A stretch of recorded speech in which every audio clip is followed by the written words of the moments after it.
Hello everyone and welcome to this webinar. I'm going to start as it's promptly 3 o'clock Eastern Time here. My name is Dr. Sujata Swaroop. I'm a clinical psychologist and I'm also the program coordinator of Project REACH, which is an OVC grant-funded program in Boston. We work out of the Trauma Center. Project REACH works by providing direct services to survivors of human trafficking. We work with survivors that are foreign-born as well as domestic, with adults as well as minors, with male, female, and transgendered clients. And we work with survivors of both sex trafficking and labor trafficking, and often a blend of the two. We provide direct services to survivors of trafficking, so often by providing evaluations that might assist in the T visa application process for foreign nationals, or evaluations that help put a service plan into place for domestic survivors. We also offer crisis intervention and brief group or individual intervention. And then we also work with interdisciplinary service providers who work with survivors of trafficking, offering trainings, consultation, and technical assistance. Today I'm going to be offering about a 2-hour training entitled Trafficking and Psychological Trauma, Identifying Best Practices for Court Services.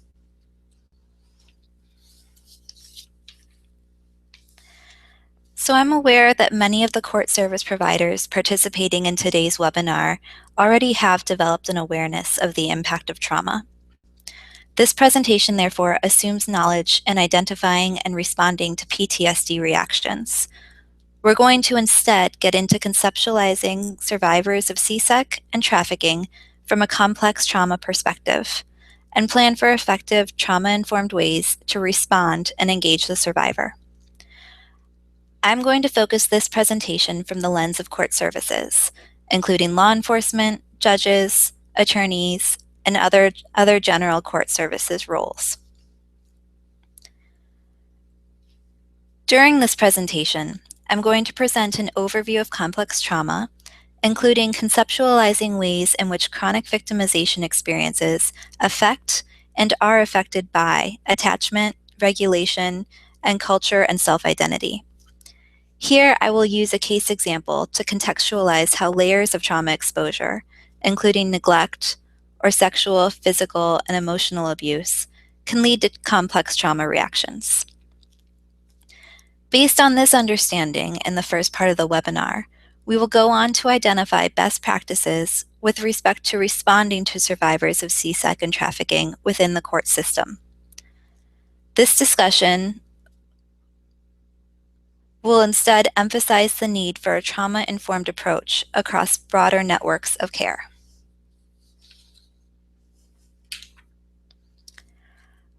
So what is trauma and what is a traumatic experience?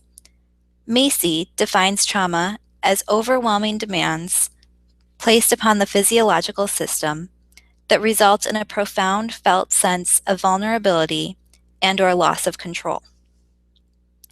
So here, what's important to emphasize is that trauma is not necessarily about a particular event itself. It's about any overwhelming experience that taxes the individual's ability to cope, and that results in a felt sense of vulnerability or loss of control.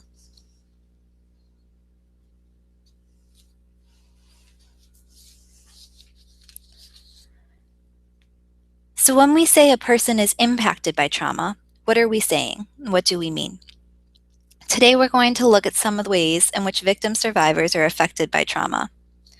There's the relational system, the biological and physiological system, the neurological and neuropsychological context, the affective system, and the information processing and meaning-making systems.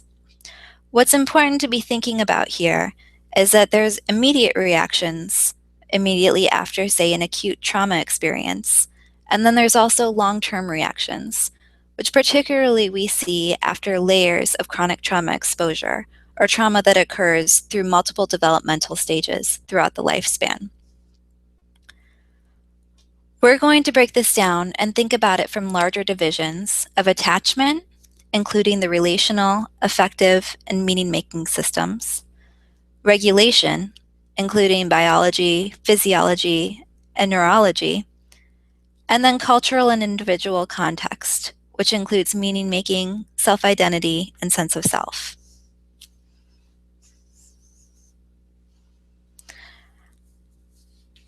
So I want to begin today by illustrating a case example.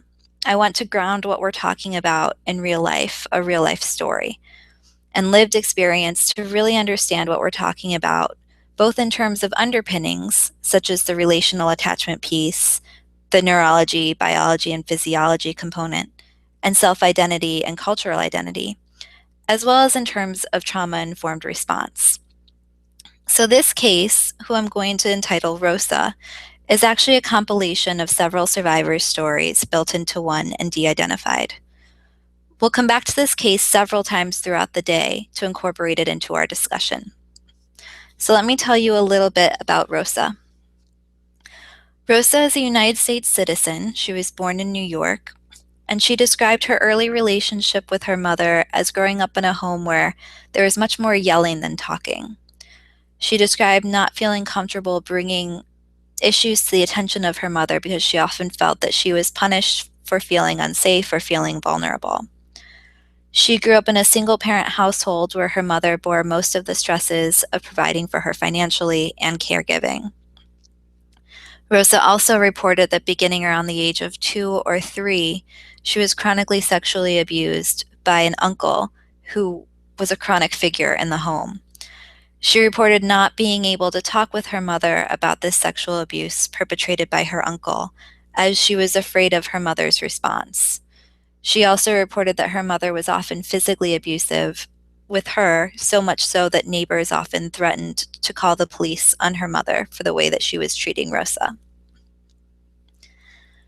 When Rosa turned the age of 6 until probably around the age of 10, maybe a little later, Rosa was cared for largely by a babysitter and a babysitter's family, as her mother had to take on extra shifts to provide for the family financially.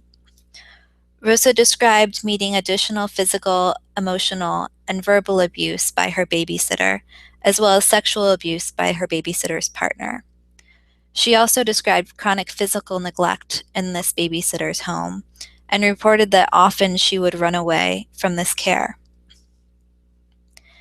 She reported that around the age of 9 and continuing into her adolescence, she was also exposed to bullying in the school setting, which again added to truancy as she would run away from school, run away from her babysitter's care, and run away from the home environment.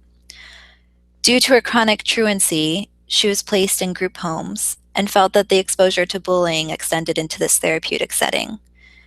She continued to run away from group homes and live on the street, and on the street she reported additional instances of rape.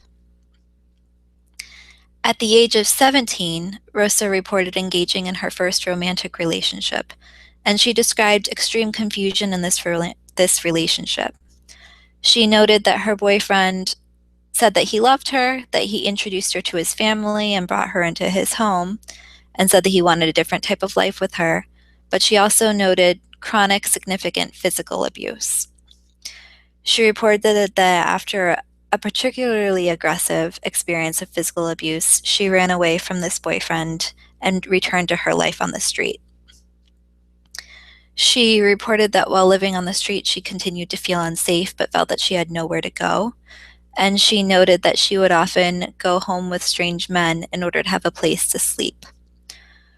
While she was engaged in this type of life, she met her first trafficker. She was targeted by a man who I will name Miguel. And Miguel approached her while she was living on the street and told her she was too good for the life that she was living, told her that he loved her over time and that he wanted to build a different kind of life with her. And she moved in with him to his home.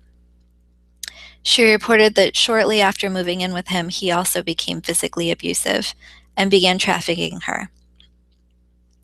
She was both sexually and labor trafficked by Miguel, as she was involved in some of his drug sales.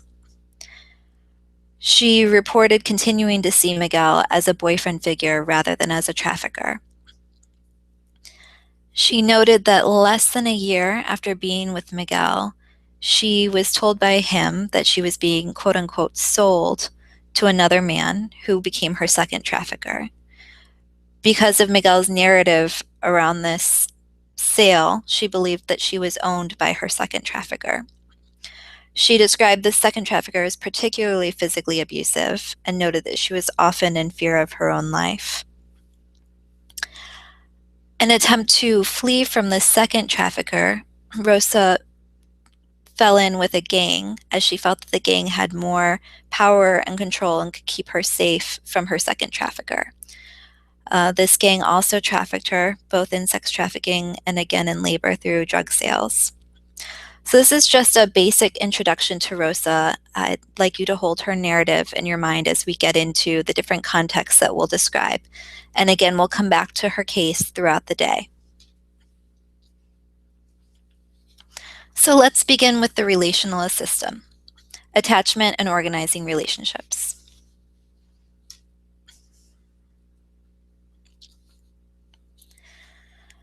Our early attachment relationships are the place where we learn about ourselves, our emotions, and our relationships with other people.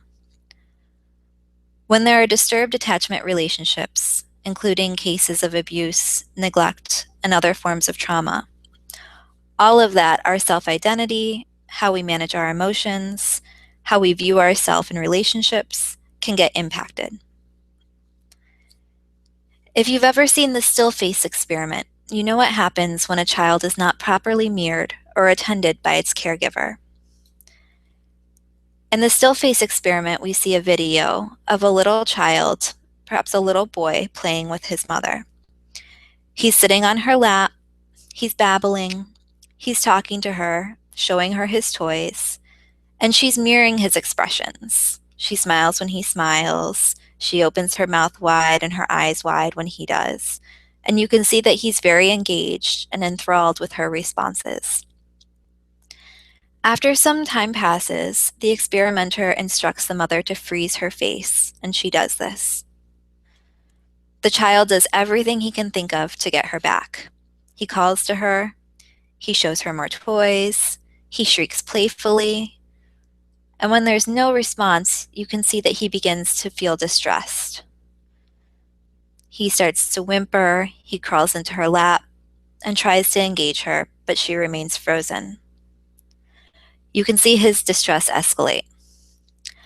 Eventually, as indicated by the experimenter, she unfreezes her face, and when she reaches out to him, after a few seconds, he is relieved and engages with her again playfully.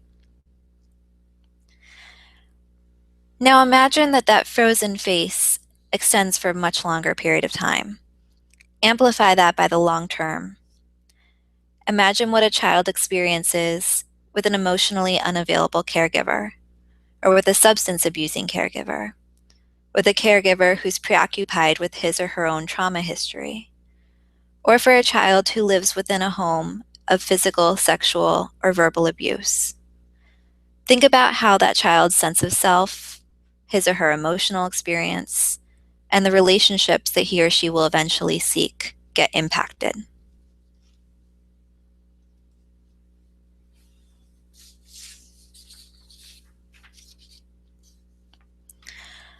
So let's think of Rosa. Given her early caregiver and school-age experiences, and reaching into her adolescence, what might she be learning about who she is, and what can she expect in the world from her relationships? These dimensions, such as safety, responsiveness, boundaries, they all exist on a continuum. Let's take the example of predictability and responsiveness. If I cry as an infant, I might be thinking, will mom or dad come feed me? Change me? Will they come hold me?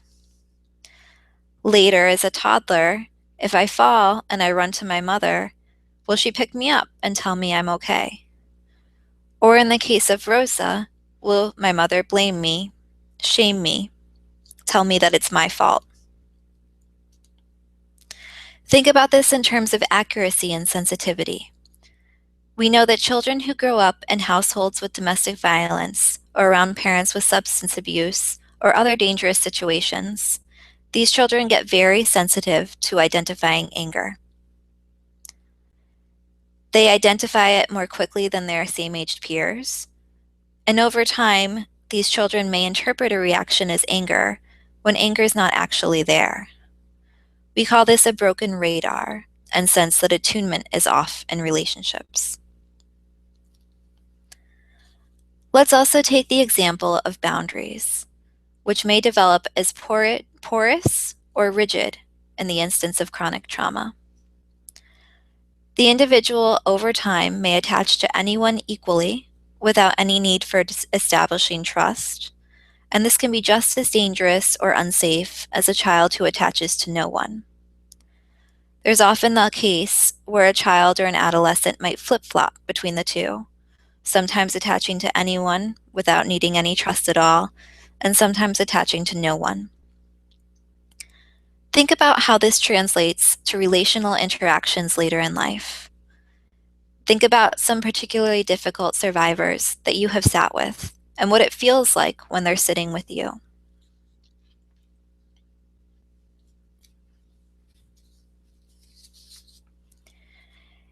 In fact, we learn so much from our early relationships, and it truly impacts how we engage with the world.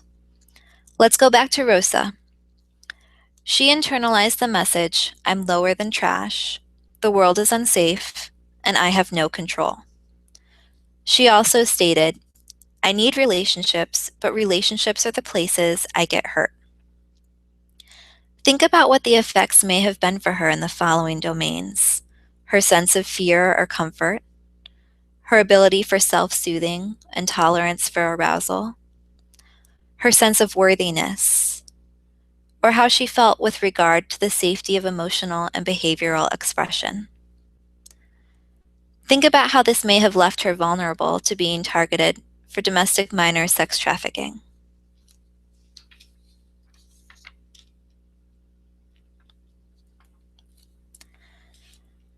Now let's also think about relational dynamics that get reinforced during CSEC and trafficking. We already understand how resource-poor early caregiving relationships may leave a child vulnerable to being trafficked in the first place. Let's think about what happens relationally after the targeting. This is a little bit different than the Trauma 101 you may have heard before, and I'm going to frame this in a way that is relevant to CSEC and human trafficking survivors. Think about Rosa and her experience of her traffickers. Her first perpetrator was her boyfriend. Her second perpetrator she was, quote, sold to, end quote, or belonged to. And the third group of perpetrators was her source of protection from the second. We're going to think about how the quality of those relationships held her captive in her trafficking experience. We're also going to think about how the quality of these relationships led to exacerbated complex trauma reactions for her later.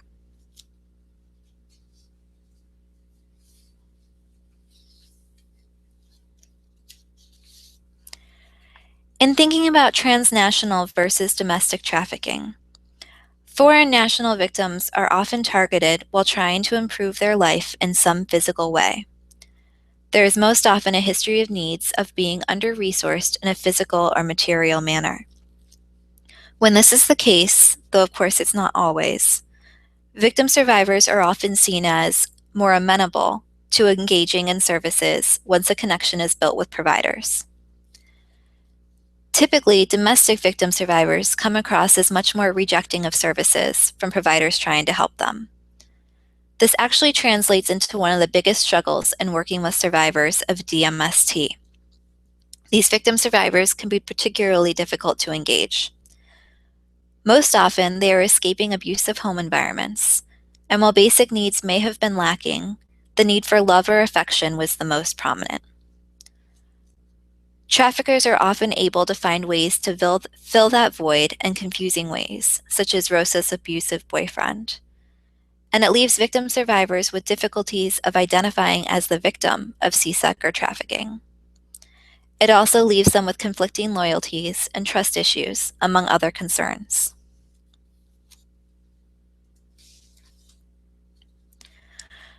So how do traffickers in domestic cases create this very strong traumatic bond with the victim? It's often similar to what we see in domestic violence cases, where the perpetrator alternates kindness with abusive actions.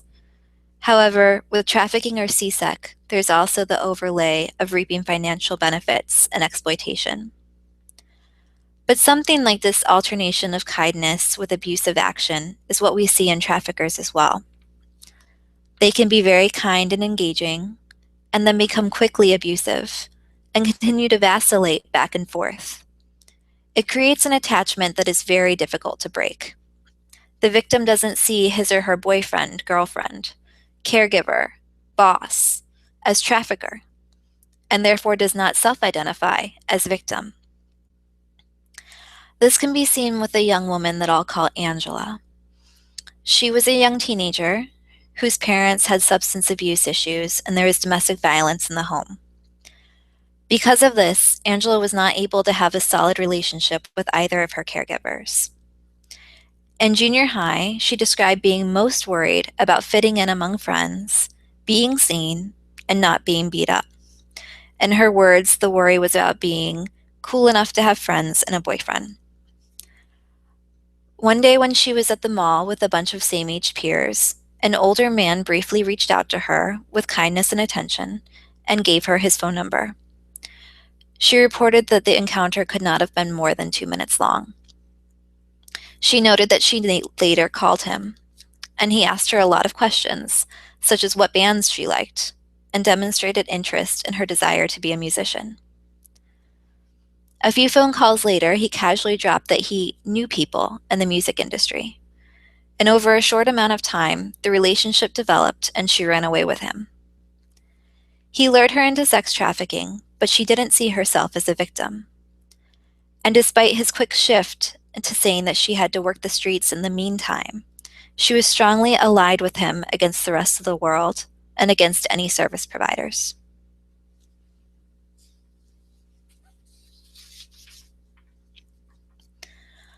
According to the literature, typically as kids, victim survivors of DMST were runaways.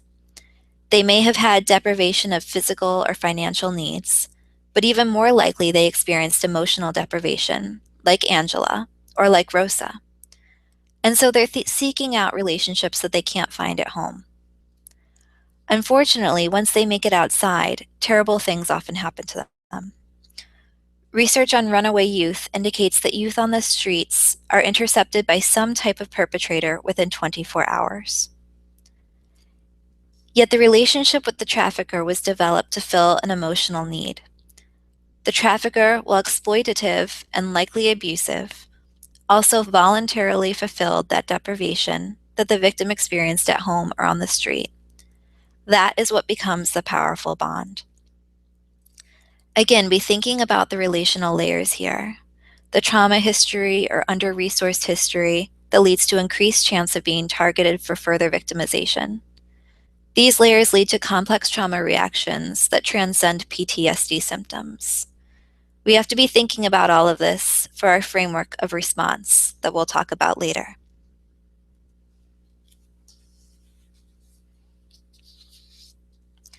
So we've heard of Stockholm Syndrome, but trauma bonding is a little different than this. With Stockholm Syndrome, a victim initially identifies as the victim, and that changes over time.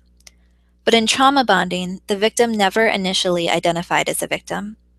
The trafficker has fulfilled an emotional need, and perhaps a physical need, at a time when the individual was most in need. After being targeted, the trafficker often uses the relationship to control the victim. This was also the case with Rosa, whose boyfriend used her love for him to coerce her into commercial sex work. He coerced her into this in order to fund his own drug addiction. A researcher, Graham, studied traumatic bonding, and he found that due to the threat of the victim's physical or psychological survival, the victim looks for nurturance and protection. Since the victim is isolated, they perceive little things as acts of kindness, and therefore become hopeful that the abuser will allow him or her to survive. This allows the victim to repress feelings such as anger or rage, and helping them to form a positive bond with their abuser. The victim intensifies every small act of kindness, so that they are convinced that the abuser really does care about them. Therefore, it becomes the victim's mission to keep their abuser happy and caring. Rosa also described things like this. She noted that she believed she can control her experience of physical abuse perpetrated to her by Miguel if she just kept him happy. At times, she noted that she didn't believe she could find anything better, and perhaps that she did not deserve anything better. What this means is that the abuser's feelings and perceptions become the victim's first priority. In order for the victim to accomplish this, they must get into the head of their abuser, which leads to the victim adopting the abuser's feelings and perceptions. With this new mindset, the victim starts to see the police, relatives, government, other providers as the bad guys. The victim may also take out their repressed anger onto the bad guys. And if the conditions last for a significant amount of time, the victim may also lose their sense of self and develop a sense of self based on how they are seen from their abuser's eyes.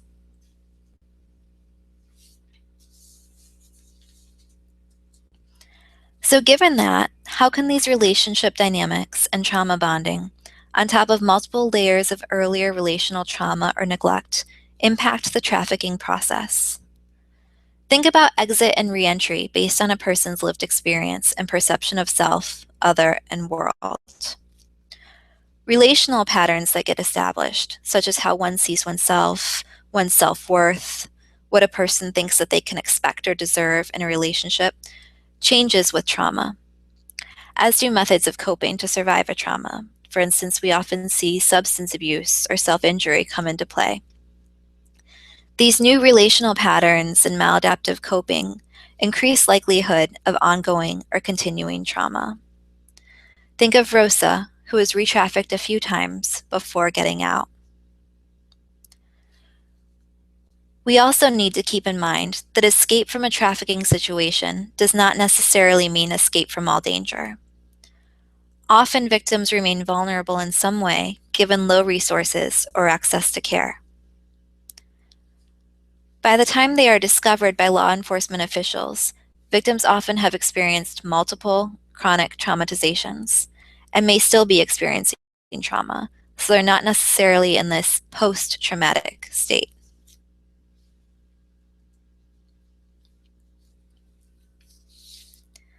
In the context of polyvictimization and chronic trauma, alterations in relationships tend to occur. The person's sense of self, other, and world gets shifted, and relationships hold a mirror to that shift. So think about Rosa, who experienced impaired trust, difficulty with boundaries, broken radar, and eventually difficult relationships with her care providers. Think about your own clients or survivors that you work with. What do you notice about how their relationship with you feels? Does it fluctuate? What might the rapport building phases reflect for this person's internal working model or their internal system for understanding self, other, and world? So we'll come back to the relational piece when we talk about response, but for now, I want to move into the physiological and neurological underpinnings. This includes discussion of bottom-up development of the brain, the role of experience in neural development, the impact of trauma exposure on development, the threat response process and self-regulation, and we'll end this section with the impact on higher order brain functionings and coping.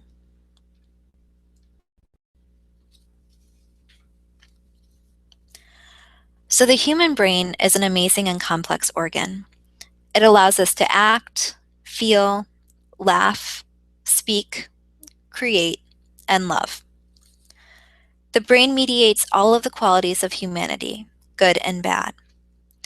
Yet the core mission of the brain is to sense, perceive, process, store, and act on information from the external and internal environment in order to promote survival.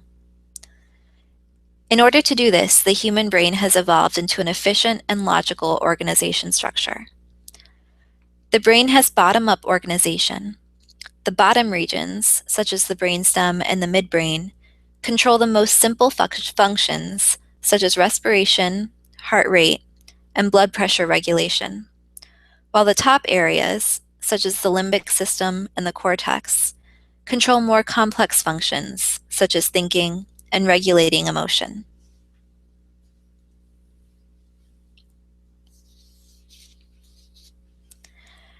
At birth, the human brain is undeveloped. Not all of the brain's areas are organized and fully functional. It is during childhood that the brain matures and the whole set of brain-related capabilities develop in a sequential fashion. We crawl before we walk, we babble before we talk. The development of the brain during infancy and childhood follows the bottom-up structure. The most regulatory bottom regions of the brain develop first, followed in sequence by adjacent but higher, more complex regions. The process of sequential development of the brain, and of course the sequential development of function, is guided by experience. The brain develops and modifies itself in response to experience. This is fundamentally important to our discussion. Neurons and neuronal connections change in an activity-dependent function. This use-dependent development is key to understanding the impact of neglect and trauma on children.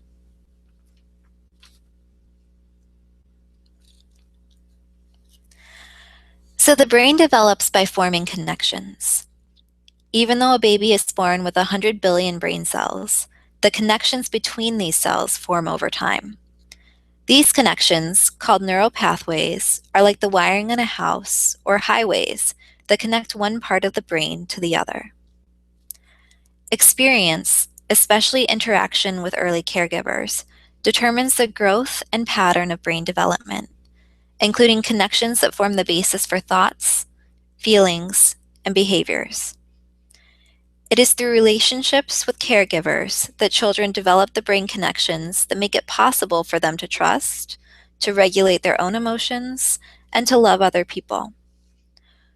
Think back to what happens if there is no mirror, and think about the impact on these capabilities. The more a neural system is activated, the more it will build in this neural state. So what occurs in this process is the creation of an internal representation of the experience, corresponding to the neural activation. This use-dependent capacity to make the internal representation of the internal or external world is the basis for learning and memory.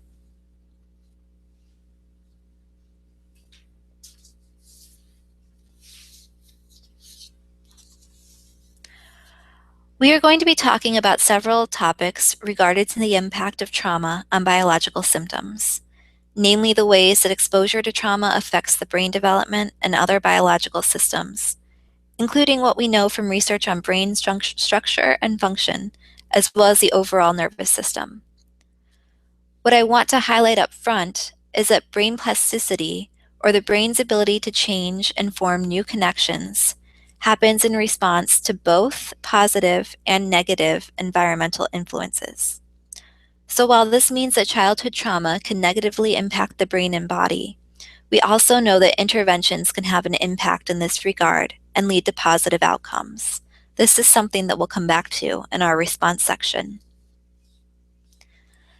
These two graphs are showing the increases and decreases in brain white and gray matter over the lifespan. What you should note is that gray matter decreases across the lifespan, most rapidly across childhood and adolescence. This is showing that gray matter in the brain dries off, or atrophies over time, due to environmental influence. So areas of the brain that are not stimulated or used die off. In contrast, brain white matter increases from childhood through middle age, showing that brain pathways continue to develop well into adulthood. The brain is becoming more and more efficient. You'll notice that white matter starts to decrease right around retirement age.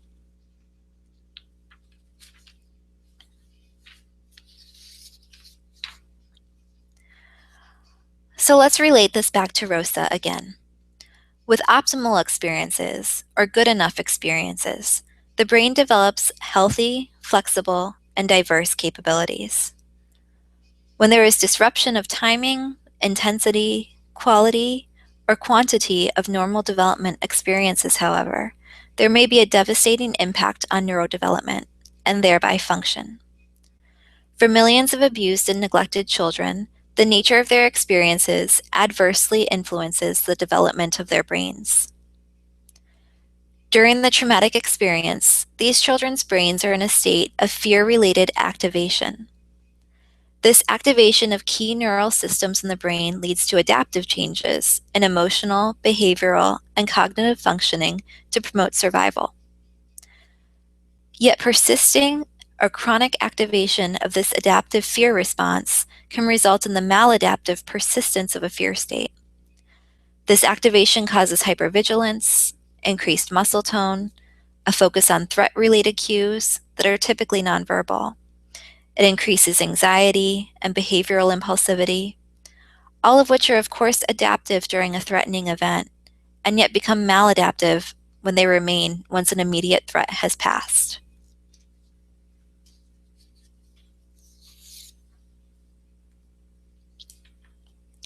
And let's pull in self-regulation. In thinking about the impact on executive functioning, be thinking about what it feels like again to sit in the room with some of your more difficult clients or victim survivors. See if any of this sounds familiar. It's important to ground our understanding of a victim survivor's reactions within a trauma-informed lens. So this is a representation of an individual's information processing network or circuit. Let's take an everyday example in a brain that developed under good enough circumstances. Normally, if I get an email from someone that's rude or that makes me mad, I will take in that information. I'll try to figure out what's going on. Is this person really being rude, or am I just sleep deprived today? I'll think about how I'm going to respond. Maybe I wait to write my response once I've cooled off, or maybe I'll write a response and have a peer or a friend look at it first. Then I respond. This involves self-regulation through many steps, including observation, interpretation, planning, and action.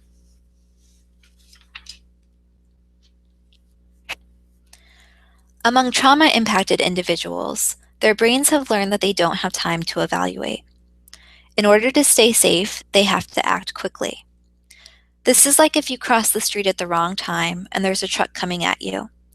You don't stop to think, how fast is this truck going? You don't stop to think, does the driver see me? You're just going to get out of the way.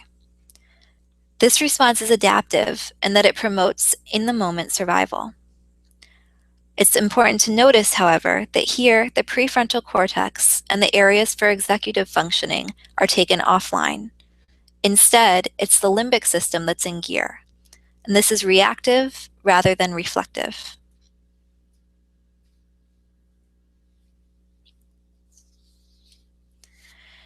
Yet over time, with chronic victimization, a new pathway gets established as the major or primary response network neurologically.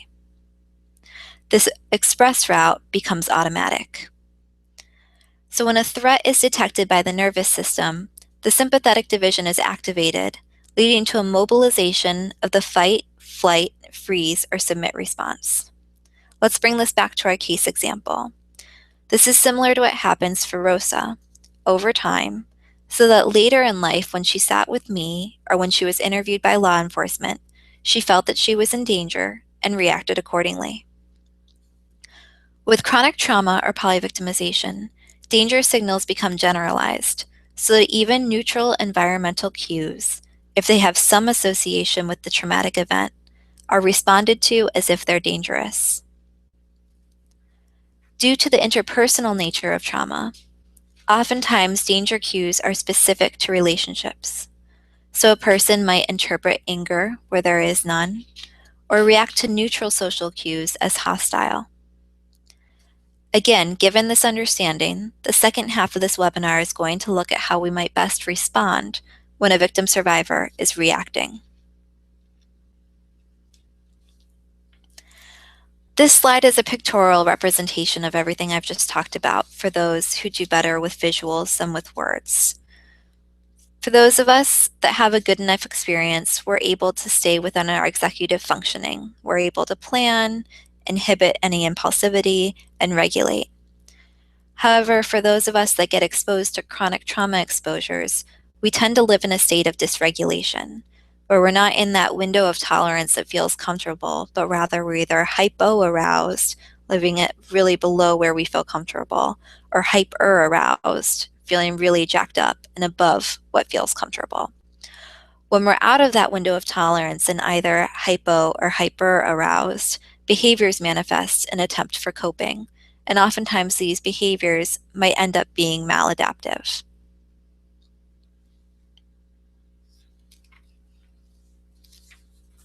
So what can coping look like? What are some key issues that we see in our line of work?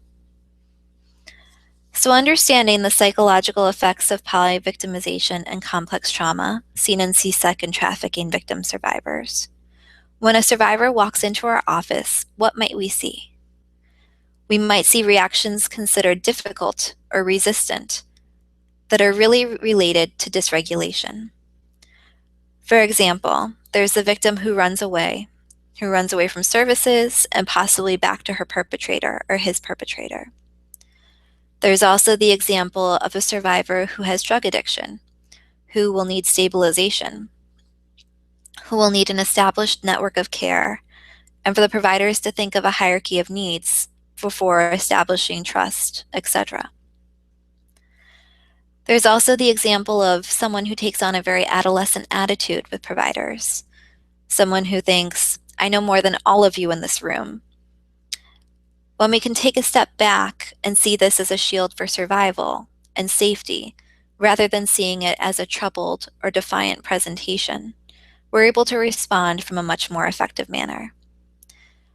This adolescent attitude is very similar to the providers that Rosa encountered. She kept on running away from services, and it was very frustrating for her providers.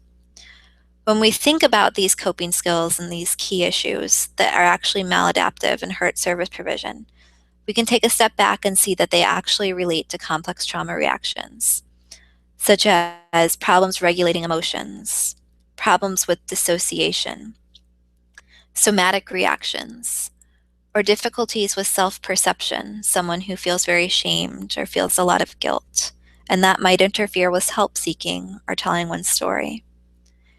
And we also see the complex reaction of poor boundaries, difficulty determining when and who to trust. So again, we'll get into what to do about this and how to respond in a moment.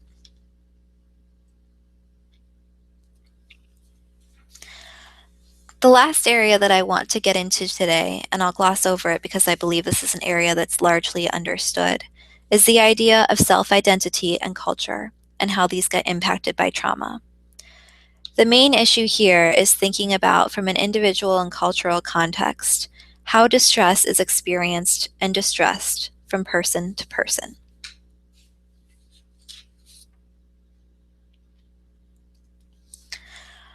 So with both acute and chronic trauma, there can be an internalization of negative experience, or a change in how we perceive ourselves. What might have previously been seen as the self is agentic, positive, or neutral, may become perceived as damaged in some way, at fault, shameful, or bad. There can also be a fragmentation of experience, leading to state-dependent self-concept rather than a cohesive sense of self. So someone who's surviving in the here and now, moment to moment, making reactions rather than planning for the long term. And this can also contribute to a lack of exploration. This impacts the self and also how one sees the world. They may see the world as unsafe or dangerous, and how they act in relationships. For Rosa, she believed this is as good as it gets. This is all I deserve.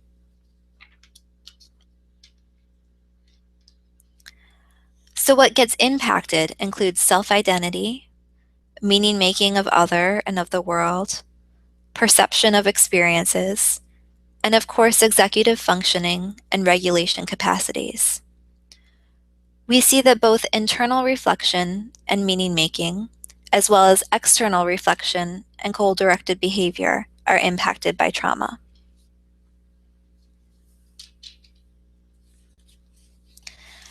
I also want to highlight the impact of cultural context.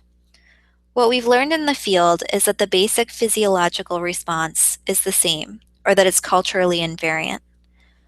What this means is that across the globe, when someone's confronted by an acute trauma experience, they're going to react with the fight, flight, freeze, submit response invariably. However, that's pretty much the only place where it stays the same. Everything else, how the trauma is interpreted, a person's response to the trauma, the meaning making around the symptoms that manifest, and a person's pathway to health or healing, really vary individual to individual and by cultural context. What this indicates is that we really need to understand the person from their personal framework. Working with Rosa, we found that she experienced quite a bit of somatic distress. Her experience of trauma was a physical reaction, and so the way she sought care and treatment was medical in nature. In understanding the frame, or really getting to a place where we could ask about, show interest in, and build an understanding of the survivor's experience, understanding, and expression of distress and healing. This allows us to pull in the necessary resources in a different way. This is joining with the person's own frame or context and intervening from a place that they feel is very salient to intervene while also bringing in our own expertise. This makes any growth or positive outcomes more sustainable. It also builds trust and safety in the relationship.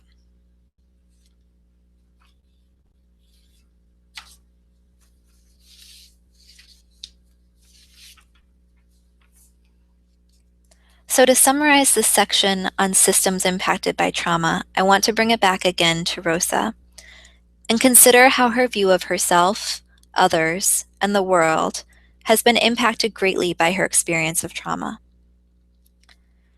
She has formed an internal working model that includes seeing herself as I am damaged goods.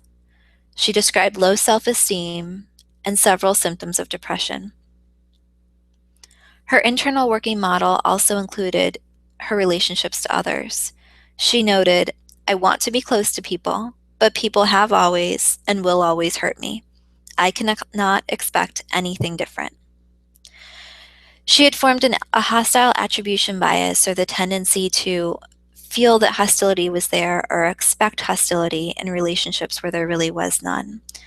And this led to a push-pull dynamic in her relationships with others, particularly with her service providers. Her internal working model also reflected her understanding of the world, which she saw as a dangerous and unsafe place, and where she felt there was nothing she could do to make it safe. This contributed to her experience of hypervigilance and her feelings of hopelessness, as well as the process of her revictimization. Survivors of chronic trauma often hold similar internal working models as Rosa's, and when they engage with the world from this internal working model, they often feel triggered and dysregulated.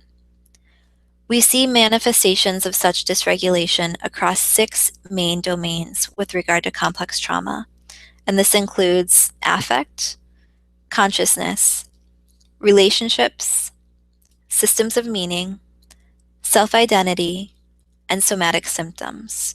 We're going to get into these on a more deeper level.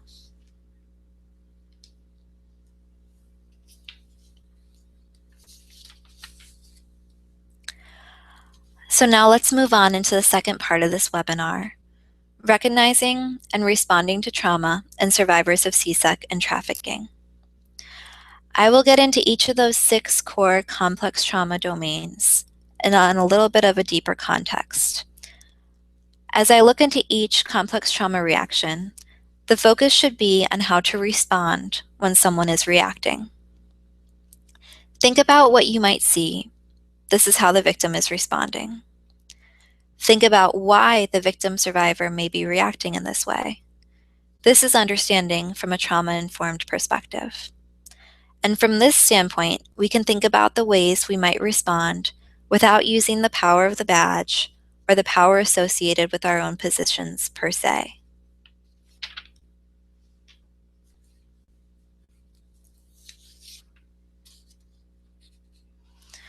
So earlier, our field looked only at post-traumatic stress symptoms, intrusions, including nightmares and flashbacks, arousal, such as someone feeling always on guard or hypervigilance, and avoidance, avoiding the people, places, or things that reminded someone of their trauma. This symptom triad of intrusions, arousal, and avoidance can manifest after a single incident trauma, such as a car accident or a natural disaster. And they arose out of that fight, flight, freeze, submit reaction that helps us survive a trauma encounter in the moment. What we're learning, however, is that in the instance of polyvictimization, so when there are multiple types of trauma exposures, including, for example, physical abuse, sexual abuse, neglect, and when trauma exposure is chronic in nature, exposure repeated throughout the development at different stages in time, the trauma reactions here can actually look quite more complex. Survivors of complex trauma commonly present with regulation difficulties.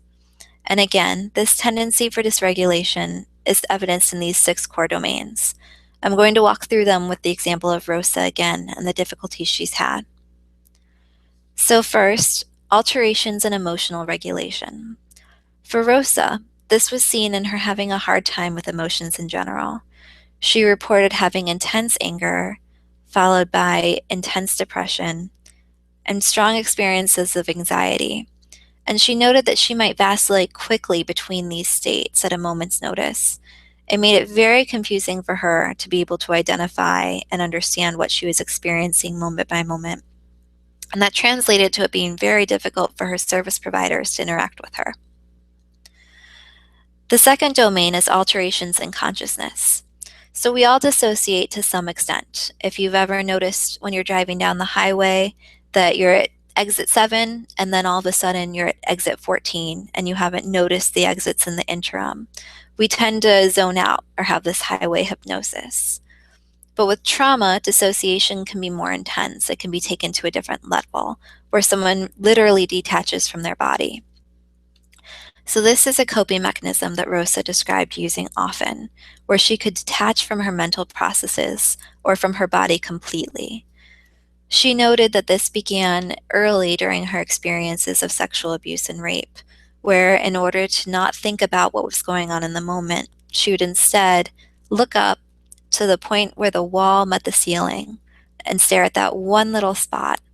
And she noted that the more she stared at that spot, the less she felt present in her body. This was very adaptive in the moment of sexual abuse, as she was able to get some distance from what she was experiencing. But over time, this method of coping became stronger and stronger and eventually took her over to where she didn't have control of when she was in her body or out of it, and when she was conscious and fully present, or when she was completely disengaged. This is something that we often see in survivors of chronic trauma, particularly if trauma began very early in developmental stages and no other means of coping existed. The third complex trauma domain is alterations in self-perception. For Rosa, this was seen in her sense of guilt and shame, her profound sense of helplessness, and not feeling in control. She described feeling powerless and helpless. Then there's also alterations in relationships with others. This often grows out of the alterations in self-perception, that how we see ourselves translates into that mirror of what we can expect in relationships with others. So for Rosa, this was the I don't deserve more in a relationship. The no one will treat me better. This also contributed to her inability to trust, her withdrawal from relationships, and her re-victimization. Another category that we often see in complex trauma is somatization, chronic pain, headaches that can't be described or explained from any other medical stance. Often, Rosa's chronic pain and her headaches interfered with her service utilization. And lastly, we see alterations in systems of meaning. For Rosa, this translated to hopelessness, a loss of faith in the future, feeling that the world was unsafe and that life was hopeless.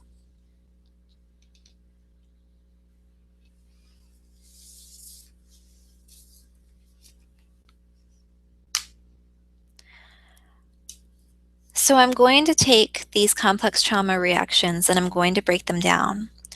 I'm also going to pull from different periods of working with a client throughout the trial process. What's important to note is that all of these complex trauma reactions are very important to keep in mind throughout the case or throughout your interactions with a victim survivor. To make it easier and more clear for this presentation, I will highlight one complex trauma reaction at each phase of the trial. But again, please remember that they're all important all of the time. As a side note, the next several slides I'm presenting, I've developed into a handout, and I've made this handout accessible for free online. It's at the Trauma Center's website, which is traumacenter.org. So that's TRAUMACENTER.org. Within that website, if you select the Resources tab, this document is entitled Utilizing Trauma-Informed Approaches to Trafficking-Related Work. As a side note, I'd also be happy to make available the slides that I have today in a handout version. At the last slide in this presentation, I'll have my contact information, and I'll reiterate this, but if you send me an email at that time requesting the handouts, I will send you a handout of the slides. So the first complex trauma domain I'm going to start with is alterations and regulation of affect and impulses. The core challenges here are managing emotions, behaviors, and physiology. So we'll see this in arousal or energy level. What you might see in the victim survivor is a presentation of being frozen or shut down or spacey, or you might see quickly changing mood or expressions. You might find someone having a hard time sitting still or being jumpy. You might perceive some anger or hostile behavior, or see someone who's weepy and depressed.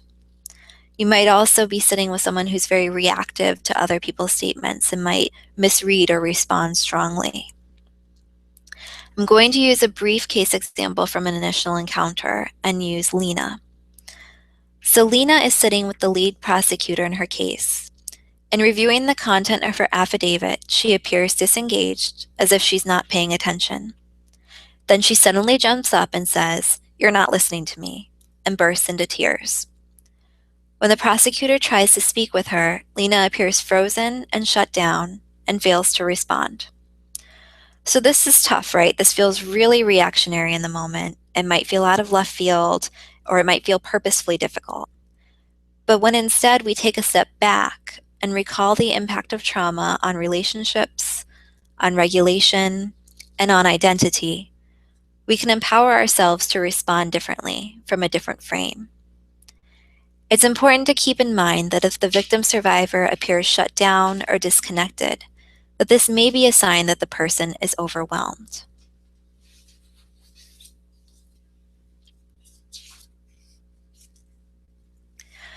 So let's think about this complex trauma reaction and tie it into the initial encounter.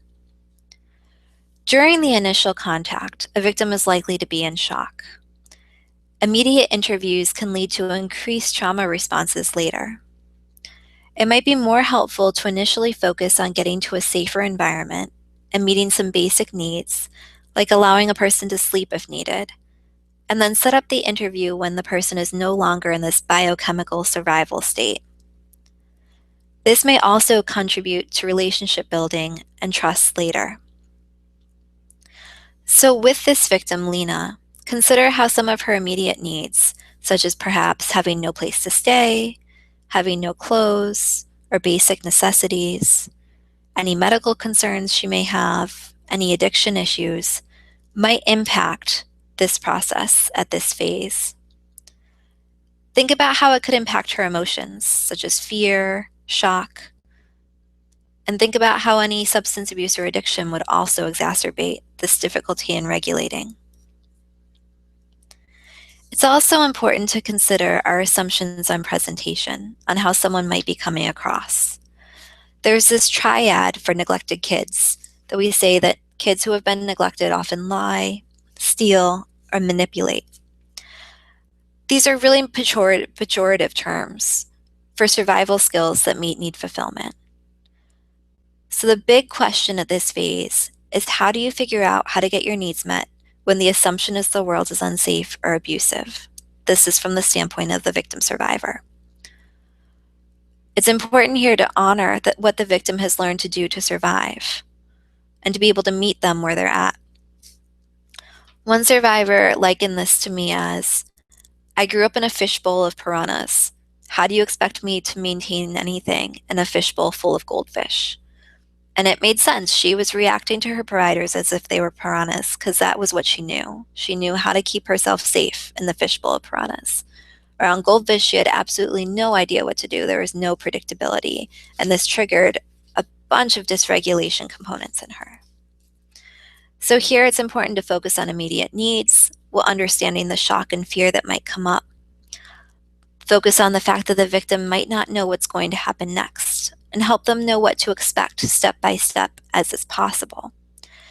Any elements of transparency and choice that can be made clear would be important here. Addressing immediate needs can also help reduce fear. So generally what we're finding in studies related to victims is that early intervention jointly between law enforcement and social services can be very beneficial in the first 6 months. And this is where the main focus should be and when basic needs should be met. So coming up with a simple plan of what we're going to start with and laying it out step by step might be very helpful with a survivor at this time. And the more collaborative in nature this is with the victim survivor, the better. Think of stages of change as well. A young girl who is just separated from her trafficker may not have any interest talking with a peer mentor on Skype. She's just not there yet. But she might very much welcome clean clothes and a shower. I want to highlight again Rosa. Rosa vacillated between defensiveness and letting her guard down. She was constantly changing her mind, and this was very frustrating to professionals who were trying to put services in place for her. They felt like they put a lot of effort in to get her buy-in, and then when they set up a structure, she would say no, she didn't want it. In this case, what was going on for Rosa was a trust issue with her providers. As she noticed herself beginning to trust her providers and beginning to accept their services, it led to an increased fear response, which very quickly became defensiveness. It was helpful to see this as a trigger reaction rather than her being difficult. When she was triggered, she fell back on old coping strategies, such as drug use and returning to unhealthy relationships, as these helped her feel more in control. This obviously became very difficult for providers who saw her returning to substance use and unhealthy relationships. But when providers working with her were able to pair this with a trigger response and help her to recognize when she was feeling triggered and help her to come up with ideas of what she could do when feeling triggered, this increased her sense of support and her capacity to positively self-soothe. So coming back to this question again, how do you figure out how to get your needs met when the assumption is the world is unsafe? As providers, with regard to affect and impulses, we may know that the victim survivor may fail to communicate their experience. They may put on a false front, they might isolate, substitute powerful emotions for less powerful ones. They may attempt to communicate in ineffective ways, substituting behavior for verbal communication, or externalizing, or projecting emotions. Or victim survivors might also over-communicate due to poor relational awareness or the inability to contain intrusive traumatic material. Therefore, your role here might involve psychoeducation on why it's important to share emotional experience. You might provide psychoeducation and skills building on identifying, regulating, and expressing emotions and impulses in a safe way. You may also want to focus in thinking about how to communicate emotional experiences effectively. And here it might be helpful to model safe communication. So regulating yourself before engaging in difficult conversations. Picking your moment to initiate more difficult conversation. Balancing conversations of strength on conversations which are difficult. And using effective nonverbals, such as eye contact, physical space, and tone of voice.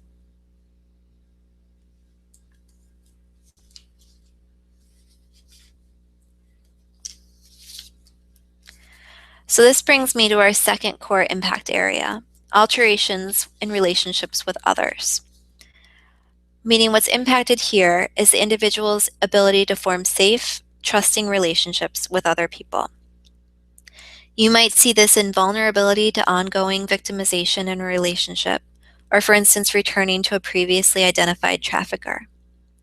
You might also see this in difficulty with trusting others, encountering service providers with suspicion, or thinking that the intentions of law enforcement are negative in nature.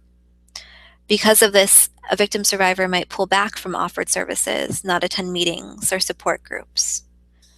So I want to pair this with the investigation phase, but I'll begin with a brief case example of Tamika.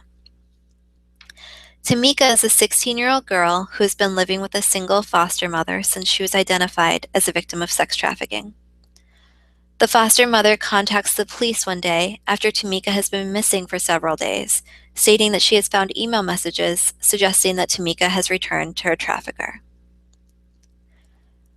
Things to be aware of during this domain include the often confusing nature of victims' relationships with their victimizers, that we need to be conscious of this trauma bond and not make assumptions about the victim's perception.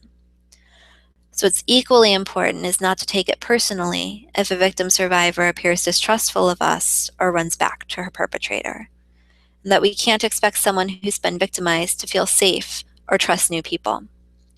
So the goal becomes to provide a safe enough environment to support both the individual's needs and the needs of law enforcement community.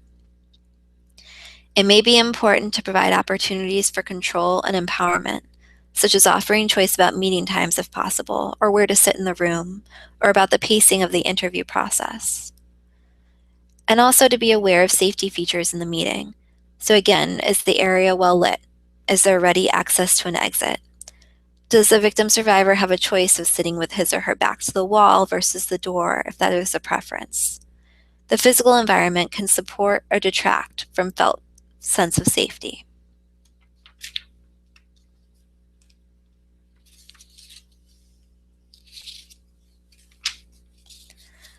So again, I'm going to pair this with the investigation phase. And key psychological issues surrounding this phase for victims often relate to vacillation or oscillation. So remember what I said about Rosa, who with increasing trust triggered a fear response and then defensiveness.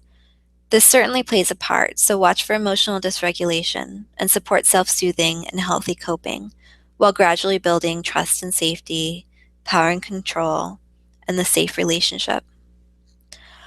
Also consider common triggers that can occur during the investigation phase, such as feeling judged or blamed. This can lead to the shame response and increased defensiveness. For instance, around language, if there's charges of prostitution, or if he or she feels that investigators are trying to determine if he or she is telling the truth, then the survivor will likely react with anger or defensiveness. There's also the fear-related stressors. For perhaps someone's financial situation is unsafe, or the fear of having to face the trafficker in court. A third common trigger is memories that are emerging because of the interview regarding trafficking. And fourth is feeling betrayed or lied to versus uncertainty in the process. This creates a bind because often it's not possible to make promises to a survivor about the process and about what's unfolding, but the uncertainty of the process is also triggering. A fifth trigger here is that a person might feel particularly vulnerable when there's a lack of social supports other than professional. So if there is the loss of the previous structure of their life, whatever it was, or if the family of the victim has impaired relationships. Many previous relationships were tied to the trafficker and substance abuse, which can leave someone feeling isolated and alone. So the idea of feeling dependent on law enforcement or service providers can often be a trigger and lead to relapse. This brings me to certain risks that really come up during the investigation phase. There's increased likelihood of relapse if someone had his substance abuse history. And so the importance of having supports in place here cannot be stressed enough, something like a seeking safety protocol or having substance abuse treatment in play. There's also increased likelihood of running away, running back to the trafficker. So this is something that would be helpful to anticipate and normalize with the survivor. Normalizing any feelings of discomfort might avoid shame and might avoid the perception that someone's being judged. So watch for signs that someone's feeling dysregulated or alone or that they might run.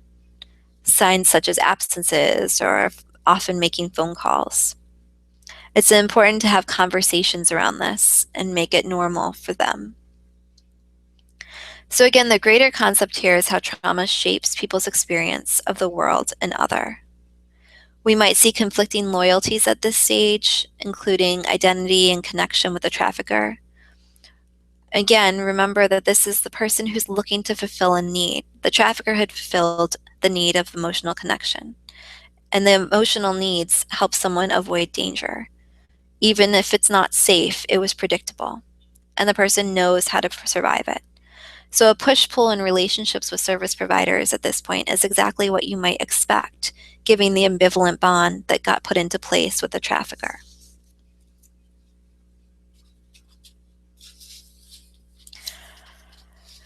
The prominent question here are we seeing this person as a victim or as someone who's in this situation by choice? Depending where we are in that regard to this question impacts how we react and how we treat the victim survivor.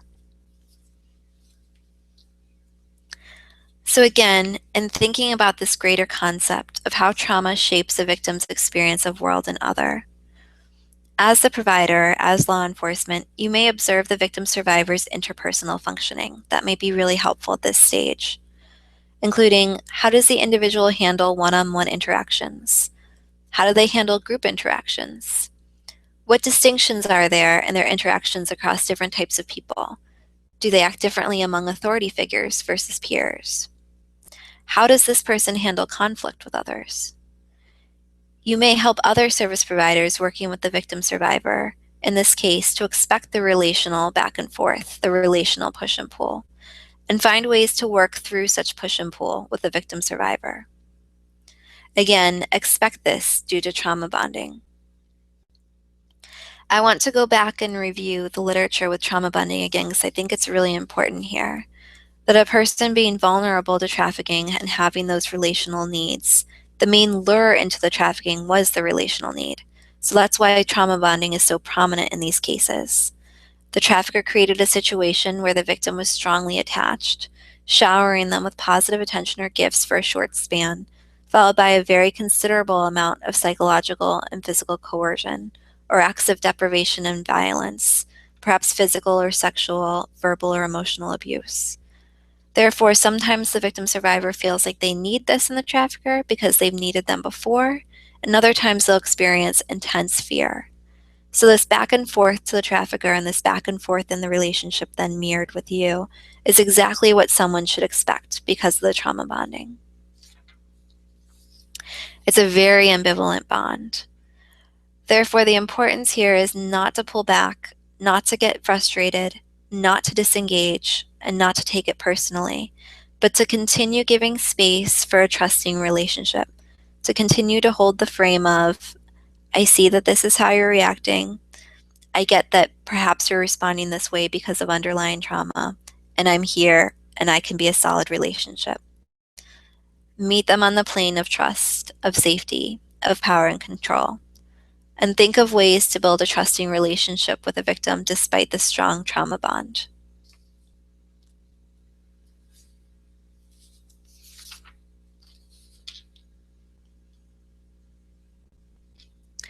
So this takes me to the third component, or alterations in attention or consciousness. This is difficulty integrating experience into a coherent whole, or it's disconnecting from experience, dissociating, as a way to manage overwhelming feelings, thoughts, and events. It might also be disconnecting aspects of an experience from each other. So for instance, if you're recalling a memory, you can recall the memory but be very distanced from emotion. So what you might see if someone's experiencing dysregulation in consciousness is that a person might appear very disconnected, frozen, or shut down. They might be reporting memory gaps.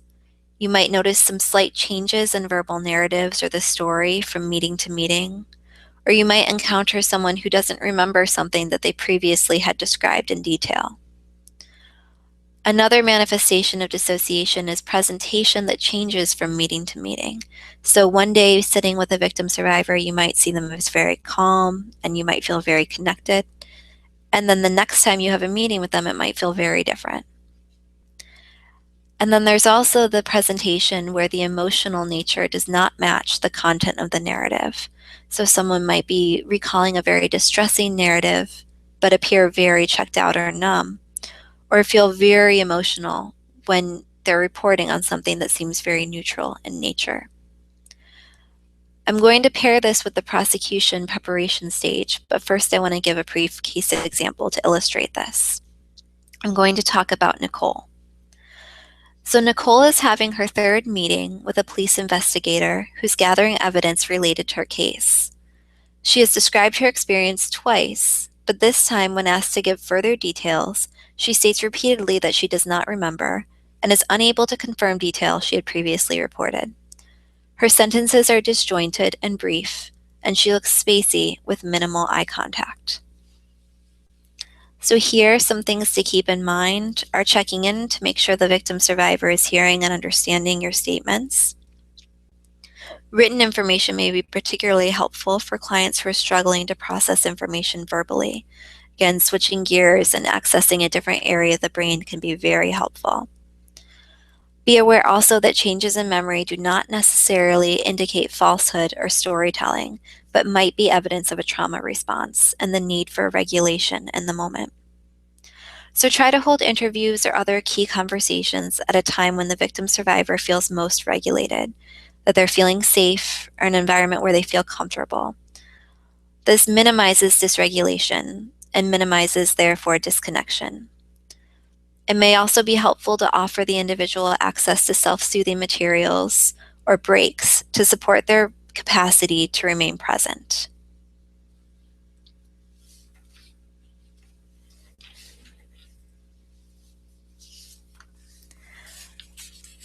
So I'm going to again relate this complex trauma reaction to the prosecution preparation period, thinking about the risk of re-traumatization.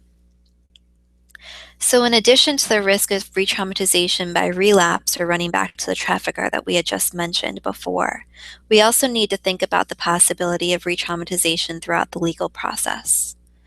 Signs to look for here might be withdrawal, hypo or hyper-aroused state, again, being outside of that window of tolerance, that area where someone feels comfortable, and being too high or too low in terms of energy or arousal. Another sign is generalized worry. At this point, it's really important to link a victim survivor with a strong collaboration of social services. It's equally important to focus here on the continuation of building an open, transparent, and trusting relationship with the victim survivor. It would be very helpful to anticipate what might be happening next in the process and be clear about the next steps, as clear as possible with the victim survivor about what's going on. At this point, if the person is not ready to see a therapist on their own, it might be helpful for a consultation between law enforcement and mental health services in order to gain concrete ideas on how to help the survivor getting through difficult experiences. The message throughout this phase and throughout this process is something similar to, it's going to be hard, but it can also be empowering. It's important for us to avoid the urge to simplify things and to instead sit with the complexity of the moment to moment with the survivor, allowing it to be complex. So for instance, being able to say there are some things that are going to feel great for the victim survivor in this process. There are some things that are going to feel very vindicating and very validating. There are also some things that will feel horrible, that might feel shaming, that might feel blaming, that might bring up feelings of loss. Another thing to be thinking about in this stage is there's what's in the present moment, and then there's what will unfold over time. So helping a victim survivor prepare by, again, connecting them with a network of referrals with coordinated care that will help them in a very phase-based way as they're ready for change on different levels. So ways to help support a victim survivor at this time include helping to build safety, so giving concrete tools, looking for opportunities to give power, to give choice. Trauma by its very nature is disempowering, so we want everything that we do to be handing power back to the victim survivor. It might also be important to prepare them at this phase that there's someone who might rip you apart on the stand. So how do you think you're going to hold that when you're on the stand? What might you do in order to get through it while you're on the stand? Why might someone be trying to rip you apart on the stand? And so why is it important that you can remain regulated? You may also want to mirror for them that they've done something very powerful just by surviving and just by getting through the experience to present date. It also may be important to highlight the differences between anticipatory anxiety in the moment during the trial phase, and that what's anticipated can almost be worse than getting through it moment by moment. It's important to acknowledge and not dismiss the terror that might be present in this stage for the victim survivor, of saying, yes, this is hard, but then also reiterate choice, reiterate the victim survivor's anchor or stake in this. It seems important to you that this person is prosecuted. There's a very big internal difference between feeling trapped and feeling a state of, I have stake in this. So for instance, one way we helped a survivor at this phase in the trial before was with a child, bringing them to the room ahead of time when we had permission to do this, and thinking about, while you're here, while you're sitting in this chair, there will be safe people to look at here. So she could look at where she'd be looking, where she would sit. She was also able, by going to the room ahead of time, to identify where her perpetrator would be sitting. She wanted to be able to see where he would be sitting, how he'd be held, that he couldn't escape. And with this preparation and with the support, she was able to testify, which was really important in this case.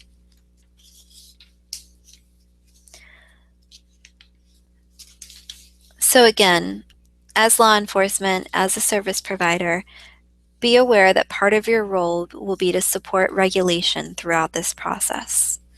So it can be important to look for cues of impaired modulation, the presence of numbing or avoidance, distraction, isolation. If someone really needs physiological regulation, so that you see them jumping or running around or fidgeting. If you notice the onset or the upheaval of sexualized behaviors and substance abuse, self-harm, other maladaptive coping. Help them identify their internal feeling state if you see this impaired modulation arising. And then help them, as they identify their emotions, be able to modulate them, gain mastery over their internal experience. Help them self-regulate through self-soothing tasks, or help them co-regulate by first regulating yourself and then engaging with them from this very safe space. It's also important at this phase to look for evidence of specific dissociative coping. So if someone is numbing or experiencing avoidance or detachment, if you notice forgetfulness or daydreaming, or someone that's appearing spacey, or if the victim survivor reports feeling unreal or distanced, if you notice a markedly different behavior or presentation with different people or different situations. Again, regulation is paramount here. So helping the victim survivor identify, what is their window of tolerance? What is that internal state where they feel comfortable and at ease? What happens if they're above it or below it? Are they able to communicate to you when they're leaving it or when they've left it? Are you able to notice that state? And then help them develop skills to get back into that window when they're out of it. For instance, taking space, taking some breaths, grounding skills. You might ask them to sit and plan the rest of their day with you. That can be entirely grounding. Or you might pull from other strengths, such as singing or talking about positive things. Regulation is the key concept to being able to stay present and stay attentive and fully aware.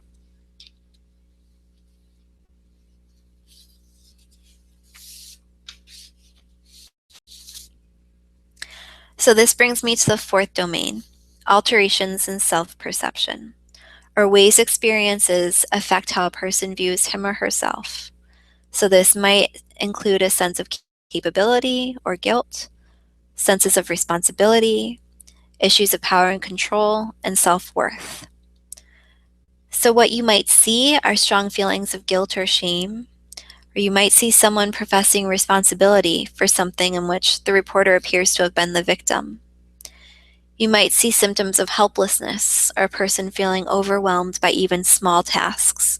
For instance, not following through on requested or suggested tasks. You might find someone who's minimizing experiences or describing even minor experiences as overwhelming. So in a moment, I'm going to relate this to the trial phase, but first I want to present a brief case example. Michael, who is a victim of labor trafficking, cross-border drug smuggling, recently came to the attention of authorities after a fellow victim sought support. On the interview, he breaks down and states, "I'm no good. This is all my fault. I thought I was helping my mom, my family, that if I just did what the traffickers said, they would let my brother go. Now I'm just a no-good criminal like my traffickers. I should have been able to get away." So important things to keep in mind with regard to alterations in self-perception is that responses might be coming from the place of trauma. So don't assume that a statement of felt responsibility is the equivalent of an admission of guilt. Support the victim survivor in a more accurate attribution of responsibility by reiterating facts known about the case, if possible, and help influence and how this might have influenced the victim's perception of responsibility. You may want to help victim survivors break down tasks concretely, assuming that even small tasks might feel overwhelming in that moment. Any support that can be provided in accessing help with task completion, for instance, identifying someone who would help them complete forms or make phone calls, might be helpful.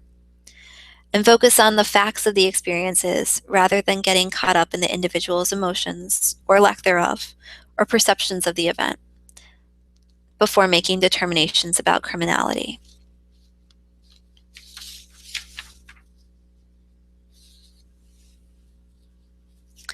So again, I'm going to link this to the trial phase, which in many ways is similar to the pre-trial phase.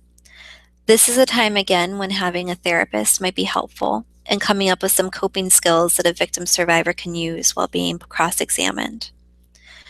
Preparing this victim survivor for stress reactions that might come up during trial is important. Feeling prepared, feeling like any reactions can be normalized, helping someone feel more in control are very important.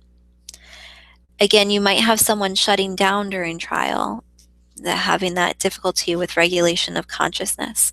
And this can be very problematic because the jury could misinterpret this as a person not caring about anything that's happening in the moment. So you want to be able to help the victim survivor feel as present as possible and keep their affect in a place where they're showing what they're feeling. So try to imagine what the victim survivor might be feeling like. Try to visualize it and then anticipate for them what they might be feeling. Yes, feelings might intensify at this point in the trial. So again, fear might be so high that there is significant chance of relapse for substance abuse. There is also a significant chance of running back to the life or back to a trafficker. So again, being very open and having conversations about this at this point in trial is important. Making sure that any supports that can be in place for someone to help them feel regulated, to help them feel safe, is important to have. Remember that guilt and shame often get very activated during the trial phase, that this might affect how a story is told, particularly during cross-examination.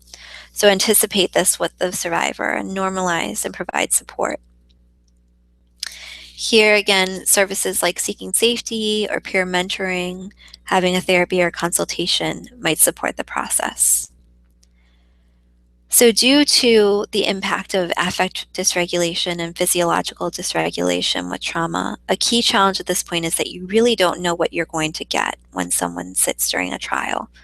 How can you anticipate what will spike arousal? Sometimes the person might totally be there, be cogent, and be verbal, and then sometimes not.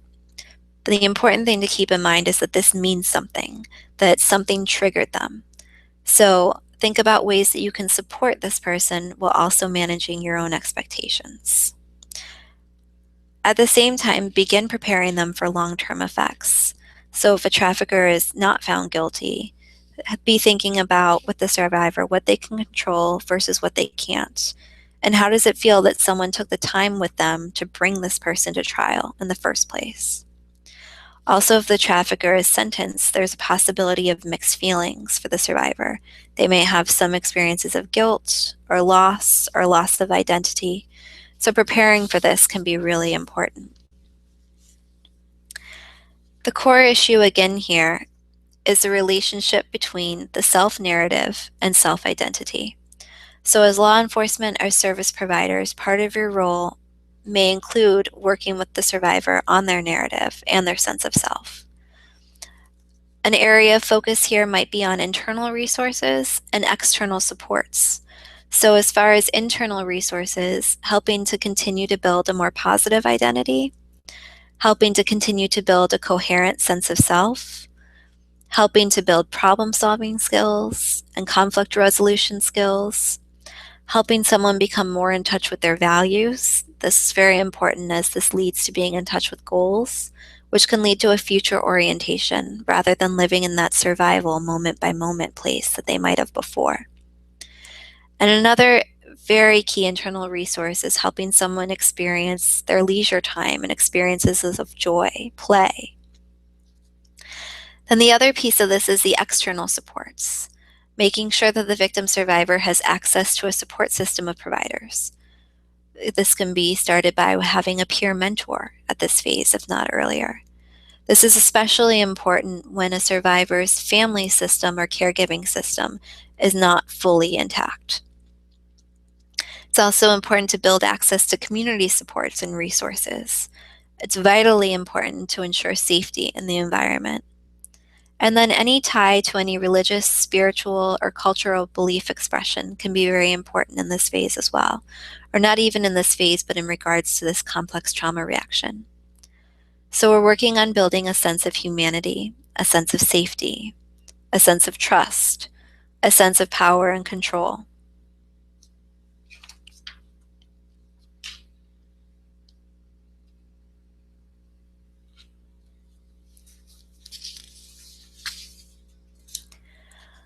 And lastly, we'll talk about alterations in systems of meaning, or ways that a person's belief system about the world around them is influenced by their experience.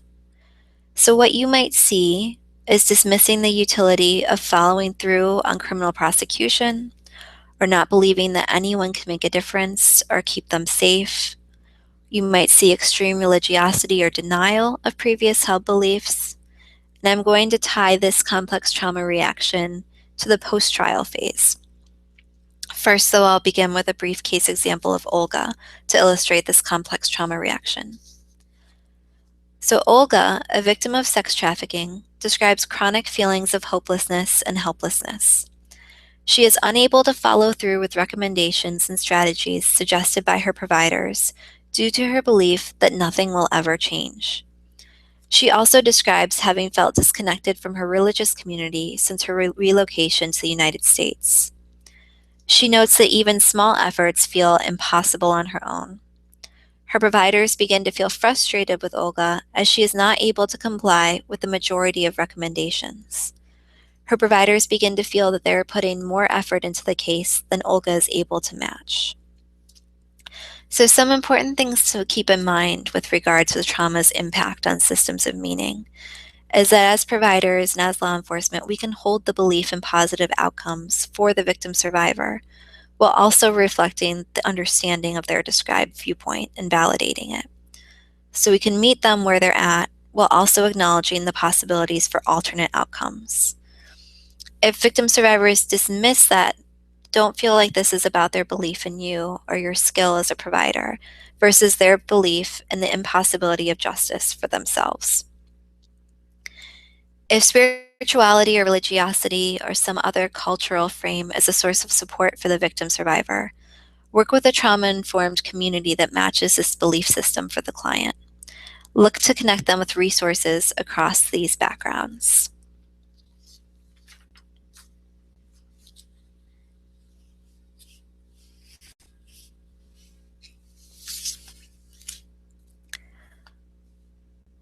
So, here we might center on what is it like for the victim witness after trial? What supports do they need? It's equally important at this point to also be thinking about yourself. What is the emotional impact for me as the provider or as law enforcement once this role is over? This is the time to be thinking about the long-term effects of the trial process that I mentioned before. With regard to systems of meaning, we come back to those trauma and self-identity questions that we touched on earlier. So help the victim survivor be thinking about those big questions such as, who am I? How do I make meaning of the world around me? How do I understand my experiences? How can I act in the world in an effective manner? So the focus on active decision making and basic awareness of choice, again, is tantamount here. Also important here is the ability to modulate attention and arousal. So the awareness of internal states, the modulation of internal states, being able to pay mindful attention to the present. Building internal awareness and feelings of competence, such as feelings of mastery over symptom control. When I start to feel agitated, I have ways to manage that and to cope with that. This facilitates the ability for reflection, for self-curiosity, and it allows a person to begin building a more coherent narrative of themselves and of other. So there are several things that we can be thinking about as providers in this phase. One of the major points I want to think about in the post-trial phase is about giving a victim impact statement. And the idea that a peer mentor or a therapist can help someone organize their statement, help them to think about what they're comfortable sharing, and be with a victim as a support throughout this process. For example, thinking, you are not defined by your statement. There's a survivor and advocate by the name of Holly Smith who wrote an open letter to victims who are considering taking on a public speaking role about their experiences. Something like this open letter can be a resource to provide the victim survivor with when they're thinking about how to get through this process, to facilitate this process as an empowering one rather than re-victimizing. Another major point in the post-trial phase is that connecting the victim with a victim advocate out of the DA's office is important, especially if the trafficker is found not guilty or if they're otherwise out in the community. A victim advocate can work with the survivor to help them know their rights, such as around their ability to get a restraining order, and to lay out steps for them for a safety plan. For instance, if the trafficker or an intermediate of the trafficker contacts them in public, ways they can manage this and respond step by step. Connecting the victim survivor with a therapist at this point might also be helpful, if not prior.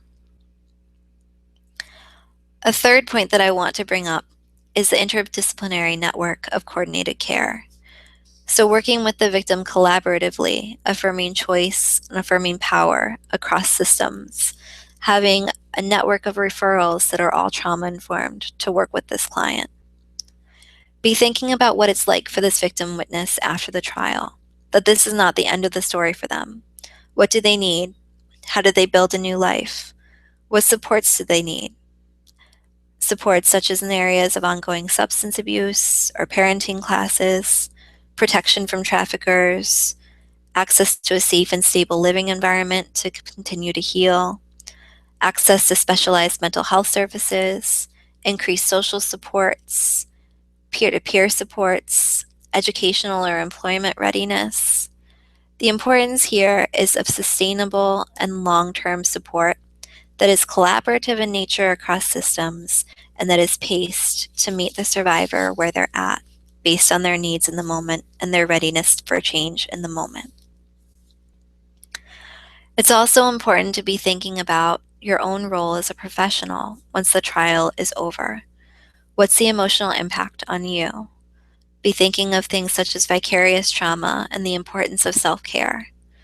And although I mentioned this at the end, it's really important to be thinking about vicarious trauma, emotional impacts, and self-care on yourself throughout the entire process. It's very similar to sitting on a plane and needing to put on your own oxygen mask before you can put the oxygen mask on the person next to you.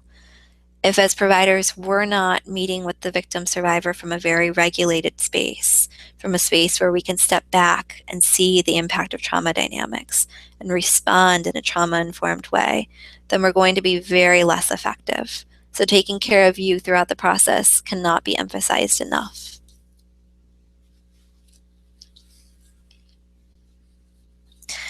Again, I want to highlight the importance of having multidisciplinary responses throughout all phases of the trial and having a very coordinated response throughout different disciplines in the community.